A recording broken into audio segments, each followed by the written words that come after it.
What's going on, people? Mike C-Town here with another Dead End Hip Hop solo album review. If you didn't notice the intro there, this is a different type of album review. I'm dubbing this the first of probably many late past reviews.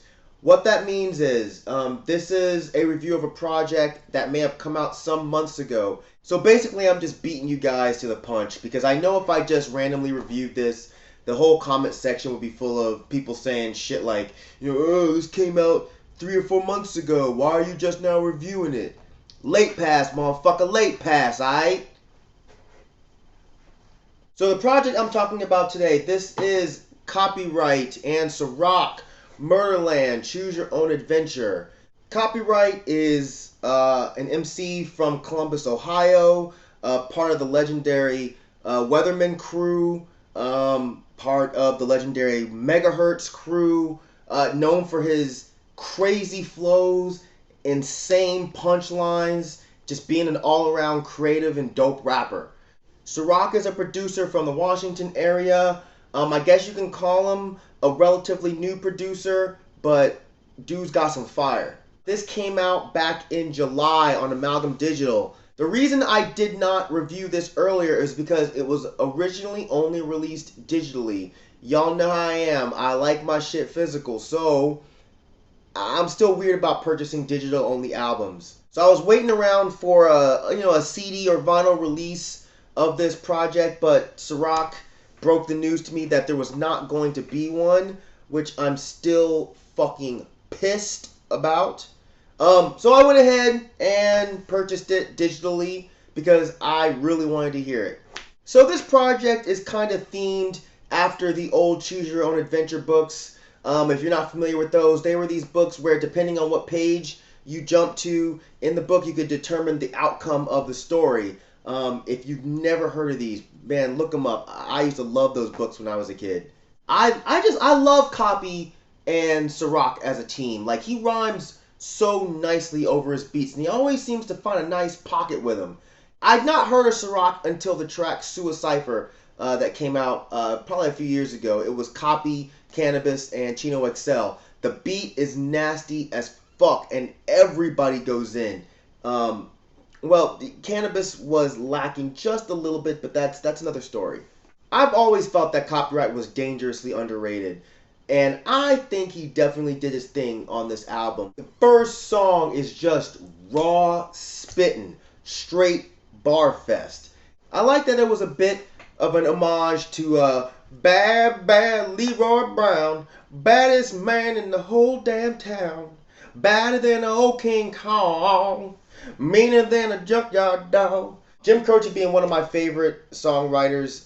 You don't pick up until the end that is kind of a throwback to Bad Leroy Brown, but it makes the song a little bit more interesting to me. By the second song, Yasin Bey, we're just bombarded with copy quotables. This is fight music. All phonies hit the deck. No homie, get the ref. I've been running 100 miles like G-Unit. There's only 50 left. Or foes is frozen opposing us because your staff is made of snakes like Moses was. These are the kind of lines that I've always appreciated from MCs like Copy. When it got to National Lampoon's Jamaican Vacation, I realized something. First off, this song is super dope, and Copy shows his skills as a storyteller. And then I kind of realized that I kind of wish the whole album was like this. See, again, I used to love those Choose Your Own Adventure books. I love the fact that depending on which page I skipped to, I controlled the way the story went. And I started to think, like, if Copy had made this whole album like that, it would have been absolutely bananas. Like, if he'd actually laid a story out, right? And depending on which track you chose to skip to, the story would then change. That would have been really dope. Like, I know that sounds really hard, and I don't really know how that would have worked, but if someone could do something like that, I feel it would have been Copyright. But I'm totally fine with getting an album of dope beats and crazy rhymes, but no, something a little different would have been dope. The only thing that really connects this album to those old books are the skits in between the tracks, asking you what you'd like to hear next and telling you which tracks to skip to hear that. Which, for the sake of this project, that totally works. Trouble is probably my favorite track on this album. Like I think the beat is incredibly dope, and I like the way Copy sounds on it. And I like that he's a bit personal on this track, talking about how he fucked up with drugs and alcohol and how he's now getting sober. He also talks about missing his father and his dependency on his faith to get him through the tough times. And again, the beat is just so dope. Like, I love the live band feel on this track, especially the bass. Like, it has such a clean, fresh sound. Like, Surock killed that shit.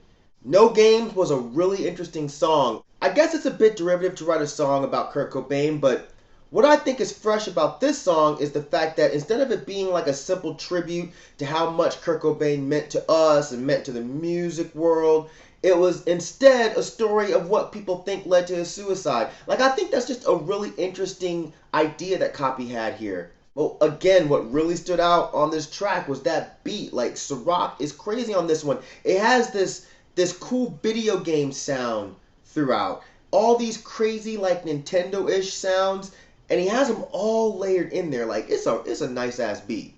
Machismo was a bit confusing. I'm not really sure what the point was. It's just Bloodstained Lane talking shit for about a minute and a half. Like, it was definitely funny. I just didn't really get the point. But maybe there really wasn't a point. Maybe that was just kind of something to break up the monotony. I don't know. But it was followed by another of my favorite tracks on the EP, and that's B-Movie. This track is crazy. It starts off from the perspective of a bee, then the perspective of a guy getting stung, then the doctor who has to help the guy that got stung because he's allergic to bees. The especially interesting part about this song, I assume the guy that got stung by the bee and comes into the hospital with his face all swollen is a black man. So it's really interesting the idea that the doctor has as far as what happened to this kid, why his face is like this. The doctor starts thinking it's gang violence or some kind of fighting, etc.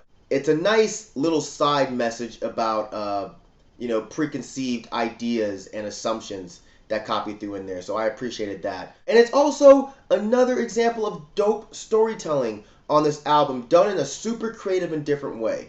No Competition was another of my favorite tracks on this album, and I like the throwback to the Weatherman Conspiracy mixtape that Copyright threw in there, where he has that line, "I pop the trunk, cock the pump, and pop that pussy like I'm Uncle Luke."